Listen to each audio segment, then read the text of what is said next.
Firman Tuhan pada siang hari ini diambil dari kitab 1 Petrus pasal 1 ayat 23 sampai dengan 1 Petrus pasal 2 ayat yang pertama. Kita akan baca secara bergantian. Saya ayat yang ke-23, jemaat ayat 24 dan seterusnya. Karena kamu telah dilahirkan kembali, bukan dari benih yang fana, tetapi dari benih yang tidak fana, oleh firman Allah yang hidup dan yang kekal. Sebab semua yang hidup adalah seperti rumput, dan segala kemuliaannya seperti bunga rumput. Rumput menjadi kering dan bunga gugur. Tetapi firman Tuhan tetap untuk selama-lamanya. Inilah firman yang disampaikan Injil kepada kamu. Karena itu, buanglah segala kejahatan, segala tipu muslihat, dan segala macam kemunafikan, kedengkian, dan fitnah. Mari kita berdoa. Kami mengucap syukur dan terima kasih untuk anugerah berkat-Mu ya Tuhan. Kemurahan Tuhan, kasih karunia Tuhan atas kehidupan kami. Kami dapat memuliakan, memuji nama-Mu. Kami dapat bersukacita, dan pada saat ini kami akan mendengarkan firman-Mu. Biarlah Roh Kudus akan menolong kami agar kami memiliki hati yang baik di hadapan Tuhan, sehingga firman yang akan kami dengarkan menjadi firman yang tertanam dan bertumbuh dalam kehidupan kami, firman yang memampukan kami untuk melawan segala sesuatu kehidupan yang tidak sesuai dengan firman Tuhan. Urapi kami dengan Roh Kudus, bungkus kami dengan darah Yesus Kristus. Allah menyertai kami semua. Di dalam nama Tuhan Yesus kami berdoa. Haleluya. Amin. Saudara yang kasih dalam nama Tuhan Yesus Kristus, di dalam pasal 2 ayat yang pertama, di sana ada kata kejahatan, tipu muslihat, kemunafikan, kedengkian, dan fitnah. 5 kata ini ditanamkan oleh iblis dalam kehidupan setiap manusia yang dilahirkan dari benih yang fana. Jadi pada saat manusia lahir ke dalam dunia dari benih yang fana, maka di dalamnya sudah tertanam kejahatan, tipu muslihat, kemunafikan, kedengkian, dan fitnah. Jadi seseorang tidak usah diajarkan untuk melakukan kejahatan. Seseorang tidak usah diajar untuk melakukan tipu muslihat. Seseorang tidak perlu diajar untuk bersikap munafik, dengki terhadap orang lain, dan fitnah. Sebab sudah ditanamkan oleh setan atau iblis di dalam diri setiap manusia yang lahir dari benih yang fana. Mengapa iblis menanamkan kejahatan, tipu muslihat, kemunafikan, kedengkian, fitnah dalam diri manusia? Yang pertama, supaya setiap manusia yang lahir di dalam dunia, yang dilahirkan dari kefanaan, memiliki karakter, memiliki nature yang sama dengan iblis. Artinya, iblis menginginkan supaya karakter yang ada di dalamnya juga ada dalam kehidupan manusia yang fana. Dengan demikian, dapat kita katakan bahwa segala bentuk kejahatan, tipu muslihat, kemunafikan, kedengkian, dan fitnah yang ada dalam kehidupan manusia yang dilahirkan dari benih yang fana itu sedang terjadi di dalam dunia pada saat-saat ini. Kalau kita lihat berita-berita di medsos dan lain-lain, jelas kelima istilah inilah yang sedang hadir di dalam seluruh dunia. Dan beberapa hari ini kita mendengar tentang peristiwa-peristiwa yang sangat mengejutkan. Orang-orang yang berpendidikan tinggi mengejar ilmu sampai ke luar negeri, tetapi melakukan kejahatan, melakukan tipu muslihat, kemunafikan, kedengkian, dan fitnah. Manusia mengejar pengetahuan, tetapi tentang budi pekerti manusia mengabaikannya. Manusia semakin pintar dan semakin pintar, tetapi kepintarannya hanya diarahkan kepada kejahatan, tipu muslihat, kemunafikan, kedengkian, dan fitnah. Ketika manusia melakukan apa yang makanan kejahatan, tipu muslihat, kemunafikan, kedengkian, dan fitnah, seringkali terlihat wajah mereka tidak memancarkan tentang penyesalan, tidak memancarkan tentang peristiwa yang memukul kehidupannya. Artinya dia tidak bertanya, mengapa saya melakukan kejahatan? Mengapa saya menipu? Mengapa saya bersikap munafik? Mengapa saya mendengki orang lain? Mengapa saya memfitnah orang lain? Sebab itu sudah merupakan karakter, nature yang ditanamkan iblis di dalam dirinya, sehingga tidak ada keinginan untuk mengoreksi tentang perbuatannya. Apakah ini benar atau tidak? Apakah ini merugikan orang lain atau tidak? Apakah ini bisa menghancurkan dirinya sendiri atau tidak? Kita perhatikan Efesus pasal 4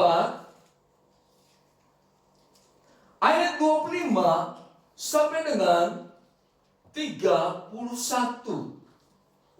Saya akan sebutkan beberapa kata-kata yang termasuk dalam kehidupan nature yang ditanamkan iblis dalam kehidupan manusia yang dilahirkan dari benih yang fana. Ayat 25, di situ ada kata dusta. Ayat 26, di situ ada kata marah. Ketika marah terus berkecamuk, Rasul Paulus katakan berarti iblis sedang diberi kesempatan untuk menguasai kehidupan orang yang pemarah. Kemudian ayat 29, perkataan kotor, termasuk di dalamnya tipu muslihat, fitnah, kedengkian, dan lain-lain. Ayat 31, kepahitan, kegeraman, kemarahan, pertikaian, dan fitnah. Ini adalah karakter atau nature setan yang setan tanamkan dalam kehidupan setiap manusia yang dilahirkan dari benih yang fana. Jadi, apa yang dikatakan oleh Rasul Petrus tentang 5 hal: kejahatan, tipu muslihat, kemunafikan, kedengkian, dan fitnah, itu melahirkan kehidupan seperti yang sudah kita baca. Apa yang iblis tanamkan, 5 hal tadi, menghasilkan buah dalam kehidupan manusia. Inilah yang dikatakan dengan kehidupan manusia lama. Kita perhatikan dalam kitab Kolose pasal 3 ayat 5 sampai dengan 10.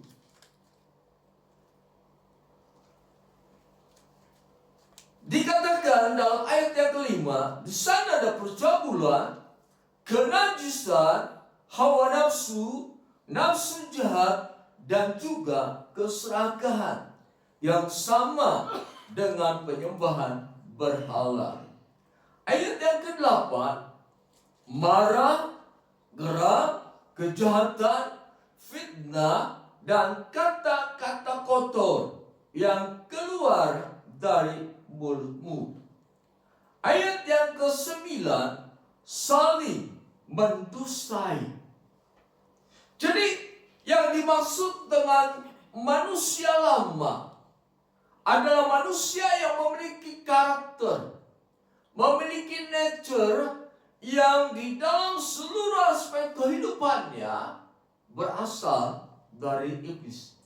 Jadi mengapa iblis menanamkan kejahatan, tipu muslihat, kemunafikan, kedengkian, fitnah dalam diri manusia? Yang pertama, supaya manusia hidup sesuai dengan nature, hidup sesuai dengan karakter, hidup sesuai dengan keinginan iblis. Kemudian yang kedua, mengapa iblis menanamkan kejahatan dan teman-temannya dalam diri manusia? Supaya manusia yang dilahirkan dari benih yang fana hidup bertentangan dengan Allah, hidup bertentangan dengan firman Allah.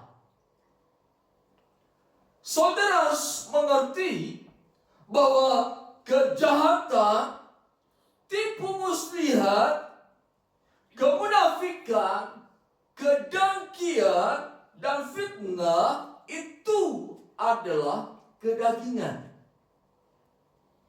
Memang iblis maunya kita hidup di dalam kedagingan yang merugikan orang lain, yang juga merugikan diri sendiri.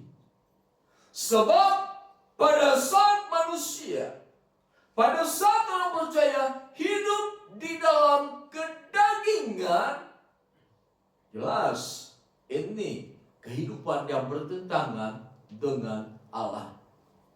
Kehidupan yang melawan Allah. Iblis menanamkan kejahatan, tipu muslihat, kemunafikan, kedengkian, dan fitnah supaya manusia yang dilahirkan sudah dalam posisi sebagai orang yang melawan Allah.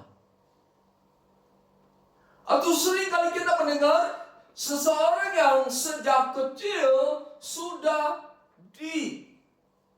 didoktrinasi supaya mereka menjadi orang-orang yang membenci Allah yang disembah oleh Allah yang lain.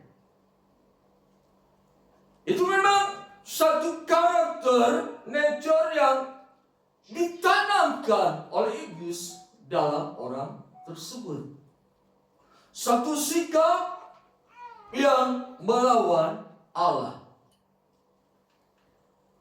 Kejahatan, tipu muslihat, kemunafikan, kedengkian, dan fitnah itu kalau di dalam bahasa Indonesia dikatakan sebagai kata benda yang tidak bisa berbuat apa-apa.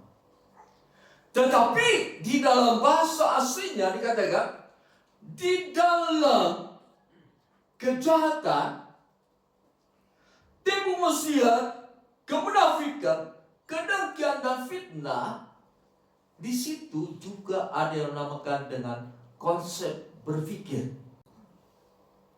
Jadi manusia yang dilahirkan dari benih yang fana memiliki konsep berpikir bagaimana melakukan kejahatan, bagaimana melakukan tipu muslihat, bagaimana melakukan kemunafikan, bagaimana melakukan kedengkian, bagaimana melakukan fitnah. Yang ditanamkan iblis dalam diri manusia yang dilahirkan dari benih yang fana bukan sesuatu yang tidak bergerak, tetapi sesuatu yang bergerak.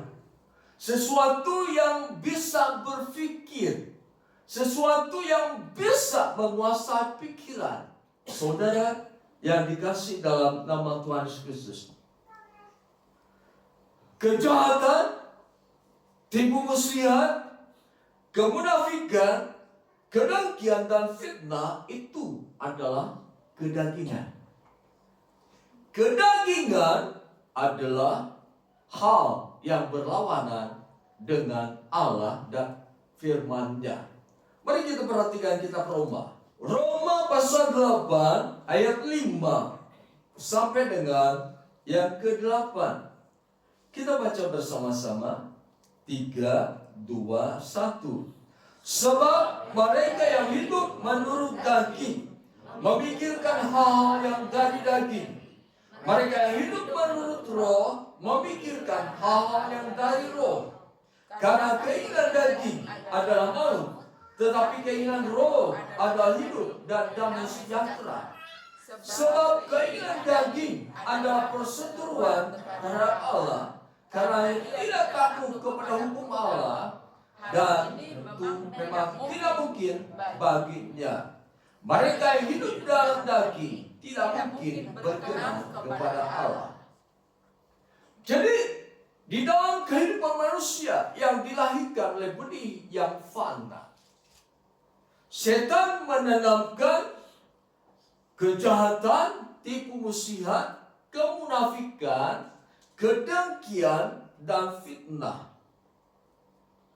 Itu adalah bentuk kedagingan yang dilakukan oleh manusia. Nah, kedagingan ini Rasul Paulus katakan adalah akan berakhir dengan maut.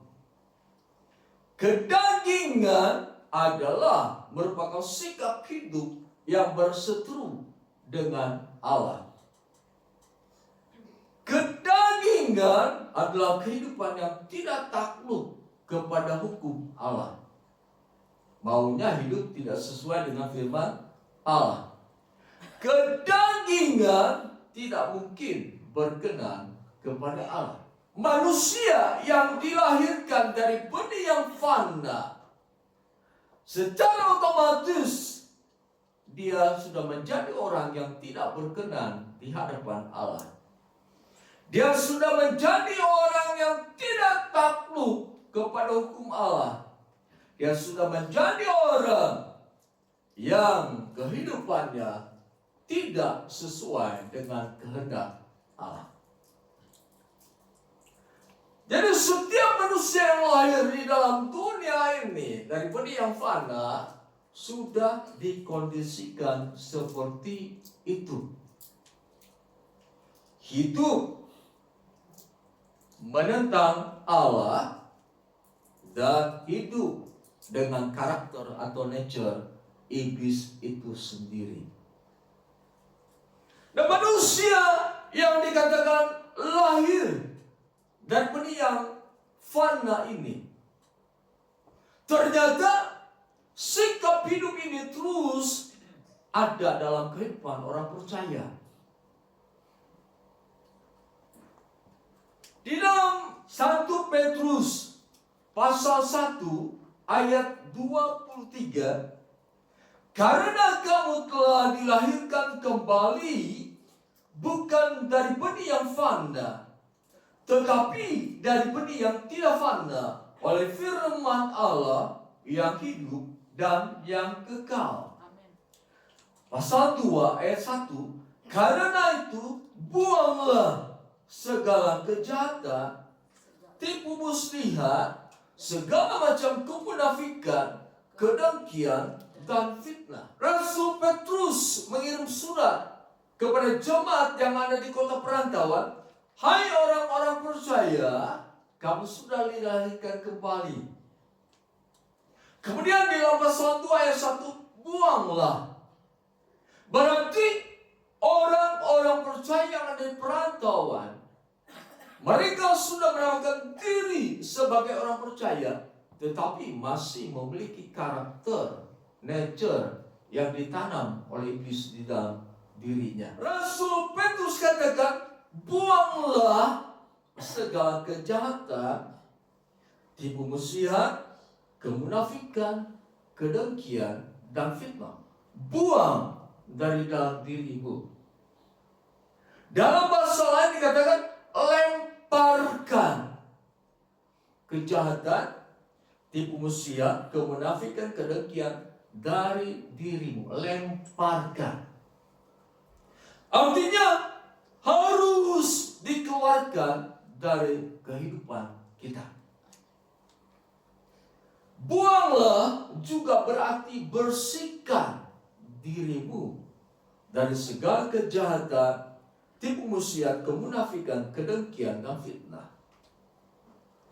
Berarti kejahatan, tipu muslihat, kemunafikan, kedengkian, fitnah itu mengotori kehidupan kita sebagai orang percaya.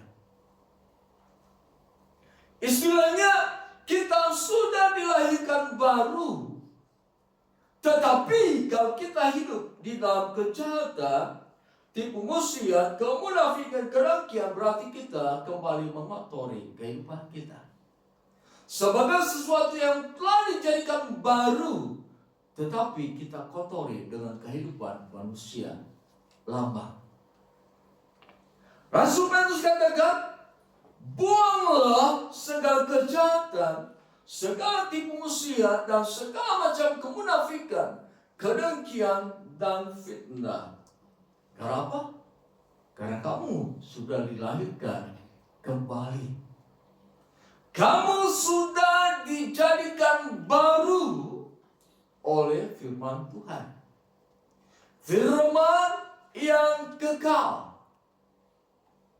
Mengapa Rasul Petrus katakan kamu telah dilahirkan kembali dari benih yang tidak fana, yaitu firman yang hidup dan kekal. Yesus berkata dalam Yohanes pasal 6 ayat 63, yang kukatakan adalah roh dan hidup. Ketika Petrus berkata, buanglah segala kejahatan, tipu muslihat, kemunafikan, kedengkian, dan fitnah, berarti di dalam diri kita yang ada firman, ada kekuatan, ada kemampuan untuk membuang segala kejahatan. Jadi kejahatan yang ditanamkan oleh iblis dalam kehidupan manusia yang dilahirkan daripada yang fana tidak bisa dikeluarkan oleh manusia itu sendiri. Sebab manusia di bawah penguasaan iblis. Segala sesuatu yang iblis tanam dalam diri manusia, manusia tidak memiliki kemampuan untuk membuangnya. Manusia tidak memiliki kemampuan untuk melemparkan. Manusia tidak memiliki kemampuan untuk membersihkan dirinya. Sebab manusia berada di bawah cengkraman iblis. Manusia adalah hamba iblis. Nah, tetapi Rasul Petrus katakan, buanglah segala kejahatan, tipu muslihat, kemunafikan, kedengkian dan fitnah. Buanglah, lemparkan keluar dari dalam dirimu. Bersihkan dirimu, sebab di dalam dirimu ada firman. Yang Petrus katakan, firman Tuhan yang hidup dan kekal. Artinya kita bisa membuang karakter iblis. Kita bisa membuang nature iblis yang ditanam dalam diri kehidupan manusia. Karena apa? Ada firman yang hidup di dalam diri kita. Nah, firman inilah yang berkuasa, yang mampu untuk membongkar kehidupan nature, karakter iblis yang ditanam di dalam diri kita. Segala bentuk kejahatan, tipu muslihat, kemunafikan, kedengkian dan fitnah itu bagaikan parasit atau benalu yang menempel dalam kehidupan kita. Nah, saudara, kalau sebuah pohon dia menghasilkan buah dengan baik, tetapi di waktu berikutnya ada benalu, ada parasit pada pohon itu, maka pohon itu tidak akan menghasilkan buah dengan baik. Bahkan mungkin tidak akan berbuah lagi. Kenapa? Dikuasai oleh benalu atau parasit yang merusak seluruh struktur pohon tersebut. Demikianlah Rasul Petrus katakan, buanglah, jangan sampai benalu ini merusak kehidupan kita. Jangan sampai benalu ini menghancurkan kehidupan kita. Harus kita buang. Buanglah. Kapan kita harus membuang ini? Di dalam bahasa aslinya dikatakan sekarang. Sekarang. Sekarang. Yaitu pada saat kita mendengarkan firman Tuhan, ada kejahatan dalam diri kita. Rasul Petrus katakan, buanglah kejahatan itu sekarang juga. Ada karakter tipu muslihat dalam diri kita. Ketika kita mendengar firman Tuhan, buanglah tipu muslihat itu sekarang juga. Ada karakter kemunafikan, kedengkian dan fitnah di dalam diri kita. Rasul Petrus katakan, buanglah semuanya itu. Kapan? Sekarang. Firman Allah yang hidup dan yang kekal. Artinya, selama kita hidup di dalam dunia ini, harus terus membuang kejahatan, kemunafikan, fitnah, tipu muslihat, kedengkian. Harus selalu kita buang. Sebab dia akan berusaha masuk kembali dalam kehidupan kita. Yesus pernah memberi perumpamaan tentang sebuah rumah yang kotor, yang banyak iblisnya. Kemudian dibersihkan dan iblis pergi. Tetapi rumah yang sudah dibersihkan itu tidak diisi oleh penghuninya. Tidak diisi oleh orang yang memang punya rumah itu. Akhirnya iblis itu mencari teman yang lain dan berkata, ayo kita masuk kembali kepada rumah yang sudah bersih namun kosong dan tidak berpenghuni. Jadi kalau firman ada di dalam kehidupan kita,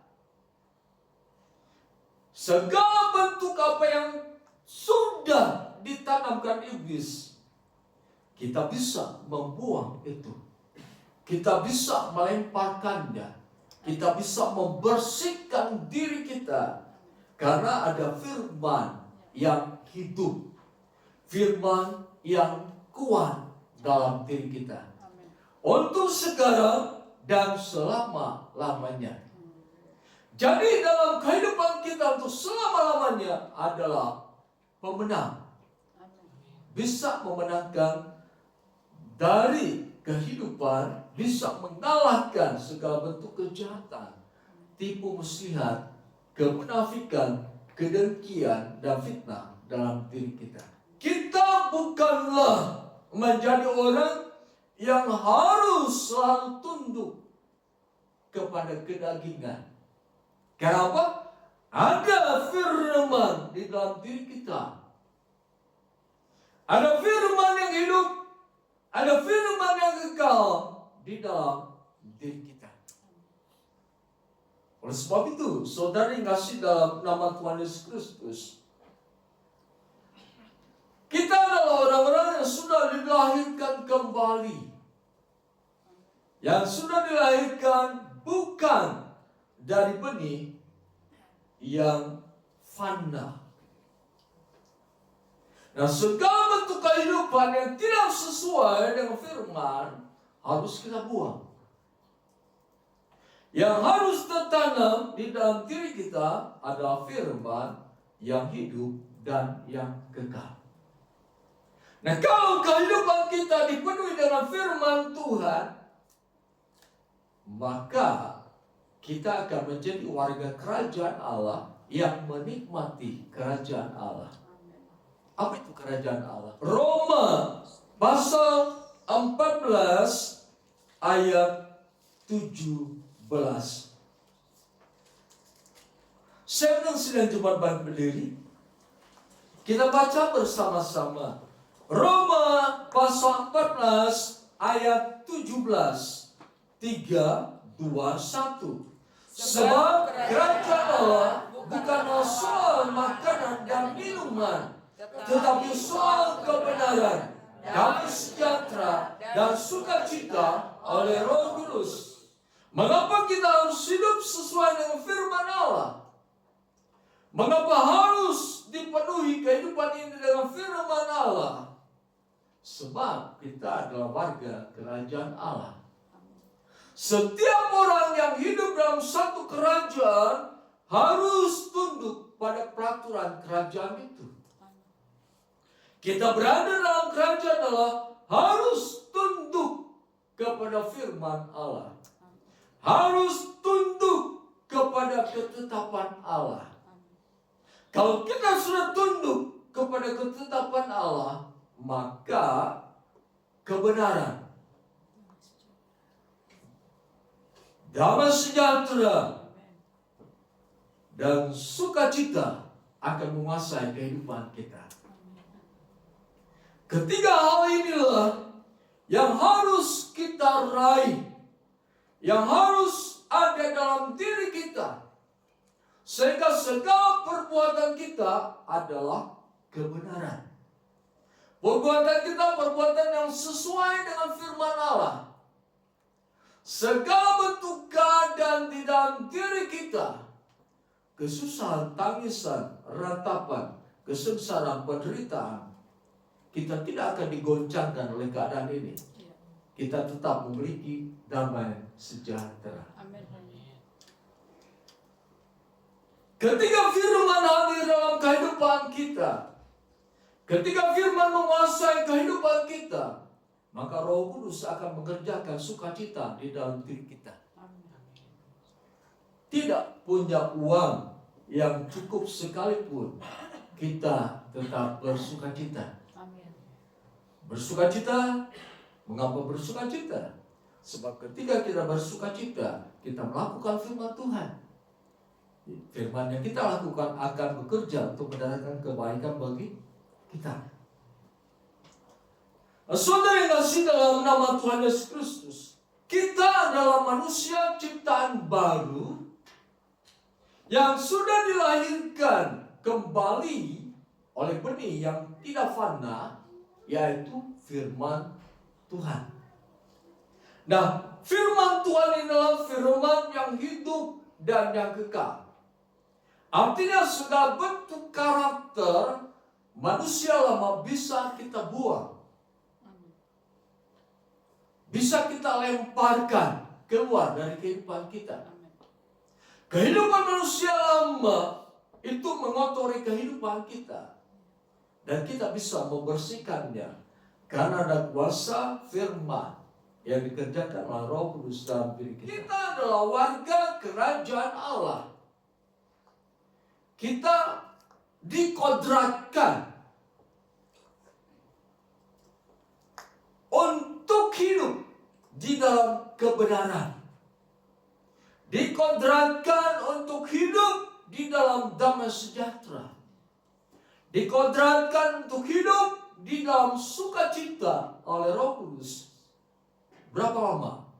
Selama-lamanya. Artinya keadaan dunia tidak akan mempengaruhi kehidupan kita. Dunia melakukan kesalahan. Orang-orang mengajak kita untuk berbuat salah. Kalau ada firman, kita akan tetap tinggal di dalam kebenaran. Ketika kita tinggal di dalam kebenaran, maka kerajaan Allah itu kan kita nikmati dalam kehidupan ini. Di dalam kerajaan Allah ada segala sesuatu yang kita butuhkan. Di dalam kerajaan Allah ada berkat yang Allah sediakan bagi kita.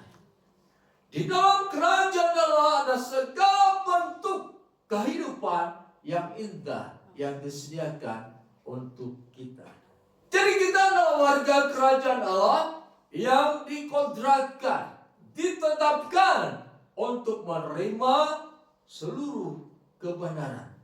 Untuk hidup di dalam kebenaran, untuk hidup dalam damai sejahtera, untuk hidup di dalam sukacita. Sekarang saudara ikuti saya. Saya sudah dilahirkan baru. Saya adalah manusia ciptaan baru yang dikerjakan oleh firman yang hidup dan kekal. Jika firman ada dalam diri saya, maka saya akan terus hidup di dalam kebenaran, damai sejahtera, dan sukacita. Apapun keadaan kita pada saat ini, jika firman terus memenuhi kehidupan kita, maka kebenaran akan selalu muncul dalam kehidupan kita. Ketika kita dikatakan oleh orang lain, kamu berkesusahan, kamu menderita, kamu banyak masalah, kamu pasti akan jatuh, pasti akan tergeletak. Ini perkataan dunia, perkataan orang lain. Kalau firman ada dalam diri kita, kebenaran akan berkata, kamu adalah anak Allah. Firman Allah berkata, janganlah khawatir tentang apa yang akan kamu makan dan minum. Jadi keadaan dunia bisa kita kalahkan lewat kebenaran. Oh, kamu sedang berduka cita, kamu sedang berkesusahan, kamu sedang berkekurangan, kamu sedang mengalami permasalahan berat. Kamu pasti bersedih hati. Kamu pasti menangis. Kamu pasti hidup galau dan lain-lain. Firman Tuhan yang ada dalam diri kita berkata, kamu yang hidup sebagaimana kerajaan Allah, ada damai sejahtera di dalam dirimu. Jadi dengan damai sejahtera kita bisa mengusir segala kegalauan dalam kehidupan ini. Ketika kita menghadapi permasalahan-permasalahan yang menyebabkan kita putus asa, menyebabkan kita menderita, menangis dan lain-lain. Ketika firman ada dalam kehidupan kita, maka firman akan berkata, loh, kamu ini warga kerajaan Allah. Walaupun masalah datang pada kamu, kamu harus tetap bersuka cita. Itulah kodrat kehidupan yang Allah tetapkan di dalam diri kita sebagai manusia ciptaan baru. Jadi mari saudara, pada saat ini teruslah bangun kehidupan manusia batiniah kita. Terus bangun kehidupan yang sesuai dengan firman Allah. Sebab ketika kita membangun kehidupan sesuai firman Allah, kita bagaikan membangun kehidupan di atas batu karang, yang kita harus membangun kehidupan di atas dasar yang kuat, yaitu Kristus. Sehingga apapun keburukan, segala bentuk kekacauan dunia, segala bentuk kemalangan yang sedang menimpa dunia ini, kita akan tetap hidup di dalam damai sejahtera Allah. Kita akan tetap hidup di dalam sukacita. Kita akan tetap hidup di dalam kebenaran Allah. Artinya, apapun yang terjadi, kita akan melakukan firman Allah. Kami mengucap syukur dan terima kasih untuk anugerah penyertaan Tuhan dalam peribadatan ini. Kami serahkan kehidupan kami ke dalam tangan-Mu ya Tuhan. Sebab kami yakin percaya firman-Mu yang ada di dalam kehidupan kami adalah firman yang hidup dan yang kekal. Firman inilah yang akan menuntun kami untuk melakukan segala sesuatu aktivitas dalam kehidupan kami. Dan kami percaya ketika kami melakukan segala aktivitas dalam kehidupan sehari-hari berdasarkan firman Tuhan, maka di dalamnya damai sejahtera dan sukacita surgawi akan hadir dan menguasai kehidupan kami. Terima kasih Tuhan, terpuji nama Tuhan. Kembali kami berdoa untuk Ibu Bahtiar Sitorus. Di dalam nama Tuhan Yesus, biarlah kuat kuasa Tuhan, realita Tuhan hadir di dalam kehidupannya. Segala bentuk gangguan kesehatan kami tolak dalam nama Tuhan Yesus. Biarlah kesembuhan yang sempurna terjadi untuk Ibu Bahtiar Sitorus. Terima kasih Tuhan, kami berdoa bagi setiap mereka yang sudah ambil bagian dalam pelayanan di siang hari ini. Tuhan pakai mereka, berkati mereka, dan biarlah mereka terus terpanggil untuk melayani Tuhan. Dan juga kami jemaat Tuhan di tempat ini memiliki hati untuk melayani Tuhan. Terpuji nama Tuhan, kami berdoa untuk bangsa dan negara ini. Biar bangsa dan negara ini menjadi bangsa yang diberkati oleh Tuhan, ditolong oleh Tuhan. Bangsa yang menerima kasih karunia anugerah berkat Tuhan. Kami berdoa ya Tuhan, bagi masyarakat sekitar kami, sekitar tempat ibadah ini, sekitar rumah kami masing-masing. Diberkatilah mereka. Diberkatilah usaha dagangmu, mata pencarianmu, pekerjaanmu. Diberkatilah rumah tanggamu, keluargamu. Diberkatilah keuangan dan keluargamu. Di dalam nama Tuhan Yesus, Allah memberi kecukupan bagi dirimu, bahkan berkelimpahan. Di dalam nama Tuhan Yesus, engkau akan naik terus dan bukan turun. Segala sesuatu yang akan engkau kerjakan dijadikan berhasil. Engkau akan menjadi kepala dan bukan ekor. Artinya engkau akan selalu menjadi orang-orang yang memulai sesuatu di dalam keberhasilan. Diberkatilah akan lumbung makananmu. Terima kasih Tuhan, diberkati kesehatan tubuh jasmanimu. Di dalam nama Tuhan Yesus terjadilah. Saudara terimalah damai sejahtera anugerah berkat Allah, cinta kasih Yesus Kristus, kekuatan penghiburan pertolongan dari Allah Roh Kudus, diterima mulai saat ini sampai kedatangan Yesus Kristus yang kedua ke dalam dunia ini. Di dalam nama Tuhan Yesus kami berdoa. Haleluya. Amin.